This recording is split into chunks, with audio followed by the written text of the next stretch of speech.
Hey guys, welcome to Unlimited Health. Let's check out this video called, it's a Engineering 101 video, okay? There's only 2 left. I'll do the, the 5th one, and then the sixth one I'll do pretty soon later. Tomorrow is like the weekend, right? So I'll do it on Monday, I'll finish this series off and I'll move on to new things because, pretty tired of doing the, I'm not saying this content is bad or anything, that I'm tired of it or anything. I'm just tired of, continuing to doing the same type of videos. That's it. This content is pretty cool. I love this, but for you guys, it needs to be different, right? So today we're gonna take a look at this, and then the next video we're gonna finish it on Monday, and we're gonna move on. All right. So today we're gonna take a look at Engineering 101, moving that gear up and back. Gear, huh? As engineer, I guess you need to move the gear up and back. I don't know what that means, okay? Let's take a look, okay? It's only 12 minutes long, and tomorrow is like the weekend, so, I won't be able to upload any videos, but, I hope you really enjoy this reaction. There's 2 more videos coming for my backup channel as well, so go check it out, and 2 videos over here, so go check out my backup channel, the link in the description. If you like it over there, subscribe over there. A lot of views and engagement over there for me, so go check it out. You'll be thoroughly entertained, and if you like it over there, subscribe over there. If you like this reaction, subscribe over here by the end of this video, okay? So moving that gear up and back, Engineering 101. It's 12 minutes long. Let's get into it, okay? 3 2 1, let's go. Let's go. And there's only 2 videos left. We're gonna get there. We're gonna finish this and move on and do something even more exciting, okay? Let's do it. 3 2 1, let's go. What's up? Dispenser going up. This is the intro.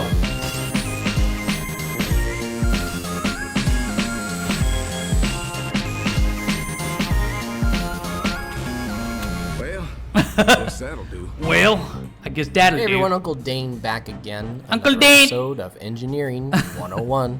What's and up? This time we're going to be going over a pretty important part of playing engineer, and that is essentially game sense. Now, most people have heard the word game sense thrown around. What is this? It's basically the ability to make decisions based on the state of the game as a whole, and not necessarily just what is in front of you. For an engineer, game sense can come in extremely handy for staying alive and keeping your buildings constantly up in the correct places according to what is happening. Hey, you know what? I tried to play some, Team Fortress 2 on Steam a little bit, like last week or something. It's completely new. Like the second time I'm playing, ever. So, I just got killed really fast, and I didn't even understand that the menu, the interface is really complicated to understand. But I got into the game, and I tried to understand, but I died really quick. So I don't know. I'm gonna I'm gonna try to attempt it again. Sometime soon, okay? So let's watch. Happening around you in competitive mode and casual mode. You know what? This time I should be playing on Twitch. I should be streaming that. That would be cool, So yeah, keep a lookout for my Twitch channel. The link will be in the description. Go check out my Twitch channel. I do a lot of streams there, so go check it out. There's a lot of streams. Recently, I watched a bunch of stuff, played a new FPS shooter that looked like Minecraft. It's all fun. Go check it out, okay? Servers especially, you're going to be working with teammates who are probably not going to be communicating with you at all. So relying on your game sense and taking cues to make certain plays based on other things around you is an important skill to develop. And that's what this episode is basically about. But for the most part, I'm going to be touching on the 2 most important decisions an engineer can make during a game, and that is where your buildings will be the most effective based on what your team is doing, and when it is a good idea to aggress and retreat. When to move that gear up and when to get your NG ass out of there. So that's what it means by, gear up and back, moving that. Okay. So let's get right into it, shall we? First off, there's something important you'll need to know about before we start, and that's the invisible barrier that we're going to call the front line. This is an invisible line that is constantly moving backwards and forwards based on where you and your teammates are fighting the other team. It is important, as an engineer, to be aware of where this line is as much as possible, because it can help you decide the best places for your buildings to go. That makes also, sense. Keep in mind that the front line can have a limit to how far forward it can go, and yes, sometimes it's literally right in front of the spawn room door Those games are what we call unbalanced, and they don't Unbalanced. really count. In an evenly matched game, the front line usually ends where the enemy team can see you from their spawn room door without having to physically leave it. For example, on Payload Upward, the front line is right here. The hill gives the defending team cover from the snipers who can easily headshot people from spawn, and any blue team member who fights you in this area is going to have a huge advantage in that they have a payload card to peel off of, as well as a safe... like in every map there is an advantage. Any map that is like a slope, if you're on the top, then you automatically have an advantage on the people that are, you know, on the lower side of the slope. You will always have that advantage. So when you're in the game and you're playing that, make sure you're on top of the enemy team so that you will get more easy kills. It's always like that. It always works like that. I've played so many times, you know, multiplayer games and stuff. It always works like that. Take the higher point and shoot down. You know, that's how you get a lot of kills. But don't just stick to that method. There's many other methods, many other, you know, shortcuts that you can take that can get you a lot of kills. And it has nothing, trust me, no multiplayer out there has anything to do with skills. Let's be honest. There's nothing called skill. Just fucking do it, okay? Learn ways to trick people and just make it work, okay? That's all I could say. Spawn room to fall back to. As a member of the defending team, you have none of those things. So playing behind the front line as opposed to in front of it usually puts you at a huge advantage. You can even out the playing field a little bit by forcing them to come to you, away from the safety of their spawn room, and into your bulky defenses. More examples of the front line having a limit can be found if you look at where you're able to fight the enemy team without giving up your ability to fall back safely. Usually, a semi-experienced team will naturally fall into these positions, so when you're playing as engineer, being prepared to play around the established front line is important. Oh, so that's how you can see the line. Yeah, pretty much. When you get in there, and if you're like in the you know, the south region, below the red line, on this map, you know, you can already see the lines there. You know, you can already see the line. Once you go once you cross the red line, then you're in trouble because then you have to run back and then you have to try to find a way to take cover and shit, you know? So now that we know where our exactly where the line is, I agree. Team is playing, let's talk about the ideal building placement situation, starting with the sentry gun. Ideally, your sentry should have the objective in its sight line while also not being too far forward, placing your sentry gun in a way where your teammates are always playing either sentry gun or just outside of the range bubble is the... But sentry gun, he put it over there, but the fucking opening is on the other side, and this thing can't even look at in that direction because it can't shoot in that direction, and I don't know. Best way to ensure that they have a backup. I guess they have to come in and come over here to this side of the tracks so that the sentry can shoot them.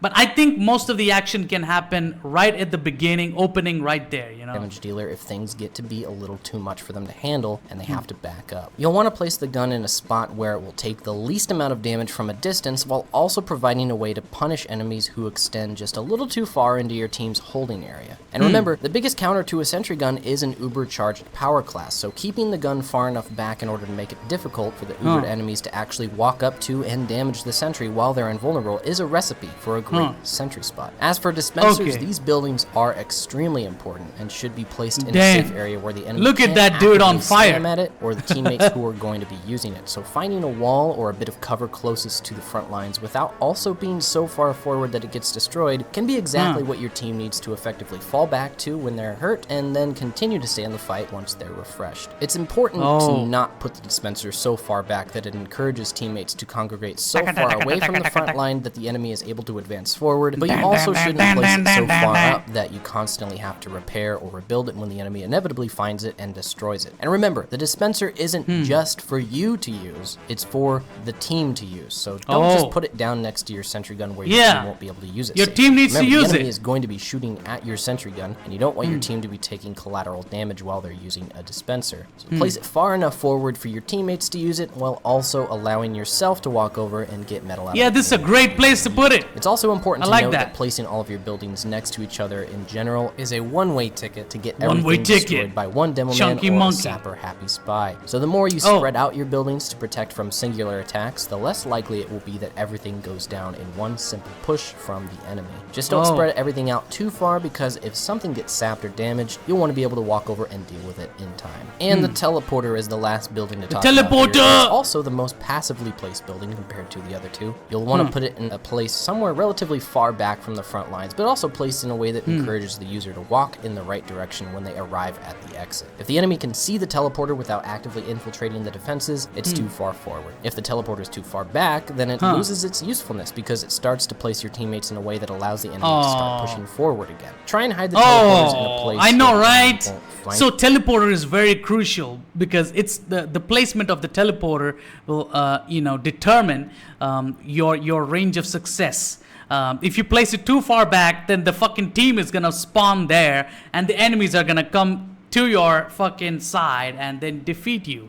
That's cool. That's fucking intelligent. I love that. Smart. I like that. But also doesn't get your teammates lost when they use it. Face the teleporter towards where you want the user to go by right-clicking to rotate it when you're about to place it. The arrow on the blueprint indicates what direction the person will be facing when they pop out of the exit. So don't face that arrow towards a wall. So you're gonna have to let it be properly placed. So that they can just get into it. If it's like sideways or something, they probably won't be able to. Is that true? I think you should be able to access the teleporter from any direction. Don't you think? That's kind of weird that you have to place the opening side so that people can come in directly, like as if there's an opening. I don't know about that. That there's an opening. I don't know. Or in the opposite direction of where they're supposed to be going. So now that you know where the best places are to put each building relative to the current front line, let's get into the meat of the video here. What do you do when everything starts to get a little out of hand? Yeah. What should an engineer do when his that happens very frequently in multiplayer games, His dispenser goes down, his teleporter is sapped, and his sentry gun is taking way too much damage to keep healing? Well, the simple answer is this. Don't be afraid to abandon ship. Too often, I see newer engineers extremely dedicated to holding onto a point that is in the process of being overrun. Yeah, that's stupid, You cannot stay there, try to defend. It's just not gonna work. And multiplayers, you just die as soon as you spawn. It's just fucking ruthless bullshit, and multiplayers suck. So why are you trying to defend a certain point? That's stupid. Or is simply already capped. While this dedication is respectable, it's simply not worth your life to possibly get a few more kills. As an engineer, being the dude in charge of your nest, don't be greedy. That's what he's saying. Powerful, supportive buildings, your life is much more important than your sentries, your dispensers, or your teleporter's life. Engineer nests take considerably less time to set up on the next point without tacking on a respawn timer. So how does an engineer know this? That place previously, that place was really cool. That's where you can put a turret and teleporter and a dispenser. Everybody can enjoy. They can go up there. They have a serious advantage. Anybody that shows up underneath there, they're gonna die and get a kill. It's that they're about to be over. We're gonna get a kill if somebody dies there, and the turret is gonna help you too. So it's gonna be difficult for them to come after us too. So being a support class who is often set up somewhere behind the front lines without a visual on how your team fight turret is going, that turret is like level 3 or something. It's very difficult to tell what is. It even got missiles. But the biggest tool for being aware of the game state is examining what we call the numbers advantage. Numbers advantage? By either advantage? pressing the tab key to look at the scoreboard, or by simply looking at the handy mini death tracker at the very top of the screen. The people with dimmed out names and skulls next to them are currently dead. So if you notice that there is an overwhelming difference in alive players and dead players between your team and the enemy team, you are at a numbers disadvantage, and you may consider falling back or be prepared to fight a lot of people on your own.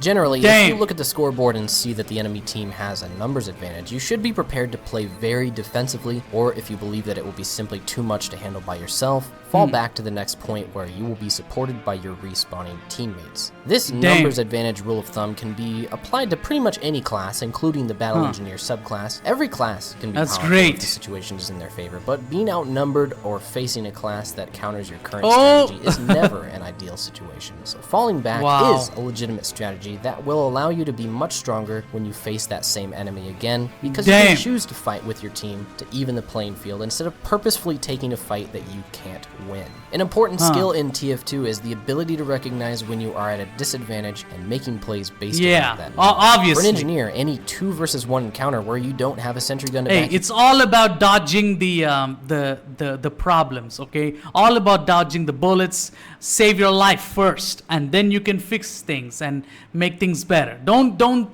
sacrifice your life in order to continue the fucking turret shit, upgrading them and all kinds of shit. Up is almost always going to be a disadvantage for you. So playing passively and trying not to allow yourself to be put in these situations until you have a team or a sentry gun to back you up is the best way to approach fights. The engineer by itself is a pretty weak class that gets more powerful the longer he's left to his own devices to build supportive buildings. Wow. So staying alive as engineer is the key to becoming stronger over time. Jeez. There's a saying for engineers and support That's a good classes place in to place a general. An turret. engineer is only as strong as his team, which means that if your team isn't supporting... So engineers' longevity, the longevity of you playing as engineer, it depends upon how the team is functioning together, the team that you're in. If they're not functioning well, you're gonna die really quick too. So engineers almost like a support, like a supporting character basically. I love that. I love that. You. And that's how his personality is too. Like the character itself has a personality of, hey, let me help you and shit like that. Let me build this turret for all of you. The character itself is like a supportive character. You won't be nearly as effective. There is a finite amount of impact a single engineer can make by himself, and that's just the way that support classes work. Once you come to accept that, it will be much easier to recognize what fights you can and can't win, and therefore make it easier to decide the best times to retreat.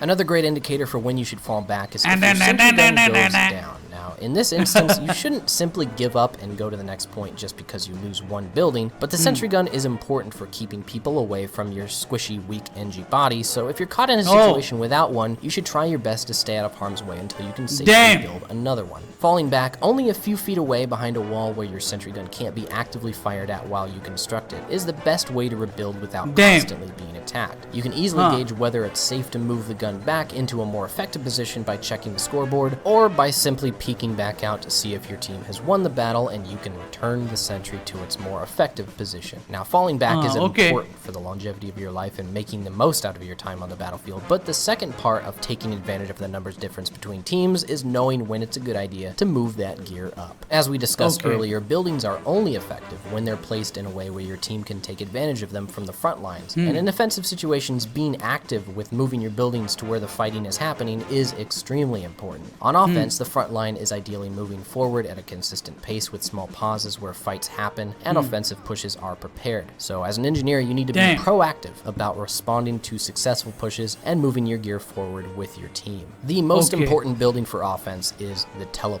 Being able to keep the entrance and exit in the correct spots quickly is a skill that requires thinking ahead and a little bit of map knowledge. And you can actually upgrade all of these tools that you got: the teleporter, the dispenser, the fucking turret. You can upgrade them. Especially the turret, you can upgrade it for level 3, which is fucking awesome. I love that. Where your team spawn is moved to when they cap a point, and be prepared to get a teleporter entrance in front of it as soon as possible. A dispenser can act as a second medic for an offensive team, so remember to keep it in a spot that allows them to fall back when they're hurt without having to walk too far or getting spammed out while they're healing up. And a sentry gun is primarily a defensive tool, but in the moments where there's a standstill and your team needs time to build up defensive push, a sentry gun can still be very effective in denying players trying to disrupt your team's preparation. Not to mention, building a sentry near the objective on offense can be very effective in denying defenders from defending you the cap time. It all just comes down to timing your placement correctly.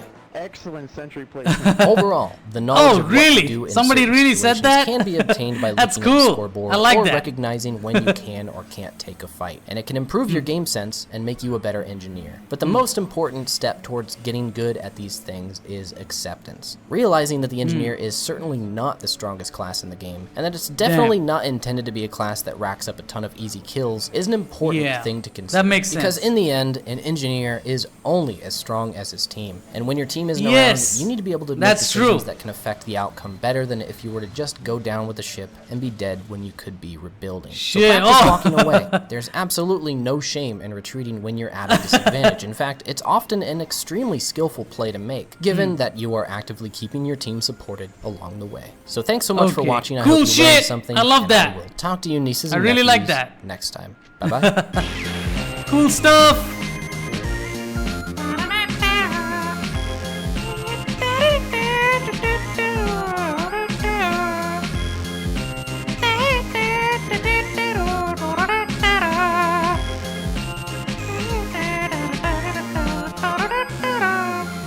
All right. It's gonna go into the next video, so that's the end of that video, okay? But moving that gear up and back, Engineering 101.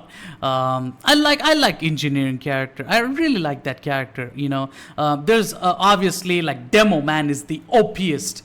The whole team's the best in the whole team is Demo Man. He got so many grenades, it's not even a joke. He can like blow up a bunch of people at once, which is insane, okay? But that is another character. But Engineer is more like, he's more like how you describe it? How do you describe it?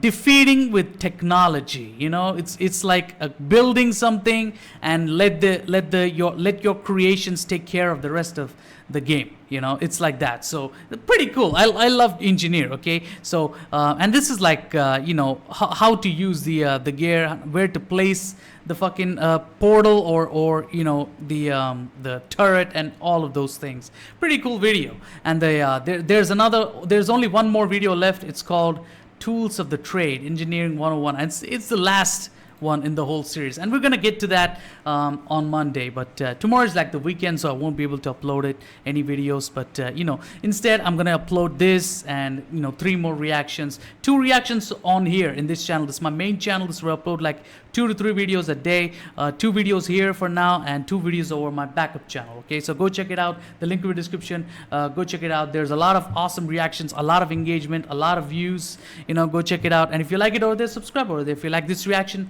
subscribe over here. Okay, subscribe to both my channels. Show me support. There's nothing wrong with that. There's nothing wrong with getting entertained. Okay, so moving that gear up and back, Engineering 101 by Uncle Dane. Go check out Uncle Dane's YouTube channel. He makes awesome content. He needs to make more. I love that, you know, and he doesn't have 1 million subscribers. That's what sucks. He needs more than 1 million subscribers.